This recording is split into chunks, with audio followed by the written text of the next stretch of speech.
India ಮೈತ್ರಿಕೂಟಕ್ಕೆ 150 ಗಡಿ ಇನ್ನೂ ದಾಟಿಲ್ಲ sir. ನೋಡಪ್ಪ, ನಾನು ಮೊದಲೇ ಹೇಳಿದ್ದೀನಿ, ನನಗೆ ಯಾವ ಎಕ್ಸಿಟ್ ಪೋಲ್ ಬಗ್ಗೆನೂ ನಂಬಿಕೆ ಇಲ್ಲ ಅಂತ ಹೇಳಿದ್ದೀನಿ. ಇವತ್ತು ಹೇಳ್ತೀನಿ.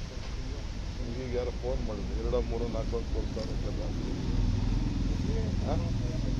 ಡಬಲ್ ಡಿಜಿಟ್ ಮೇಲೆ ಹೋಗ್ತದೆ ನೋಡಿದ್ದೀನಿ.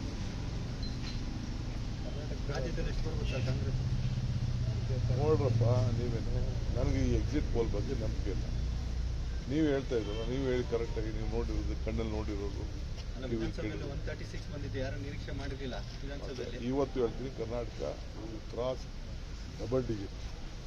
ವಿಧಾನಸಭೆಯಲ್ಲೂ ಕರೆಕ್ಟ್ ಕಾನ್ಫಿಡೆನ್ಸ್ ನಂಬರ್ ಹೇಳ್ತಾ ಇದ್ರಿ, ಲೋಕಸಭೆಯಲ್ಲಿ ಆ ಕಾನ್ಫಿಡೆನ್ಸ್ ಕಾಣ್ತಾ ಇಲ್ವಲ್ಲ ಸರ್? ನೀವು ಹೇಳ್ತಾ ಇದೀನಲ್ಲ ಡಬಲ್ ಡಿಜಿಟ್ ಅಂತ. Okay, thank you. ನನಗೆ ಈ ಎಕ್ಸಿಟ್ ಪೋಲ್ ಎಕ್ಸಿಟ್ ನನಗೆ ವಿಶ್ವಾಸ ಇಲ್ಲ. ಯಾವುದಕ್ಕೆ ಅವ್ರ ಅಸೆಸ್ಮೆಂಟ್ ಕೊಡೋಗಲ್ಲ.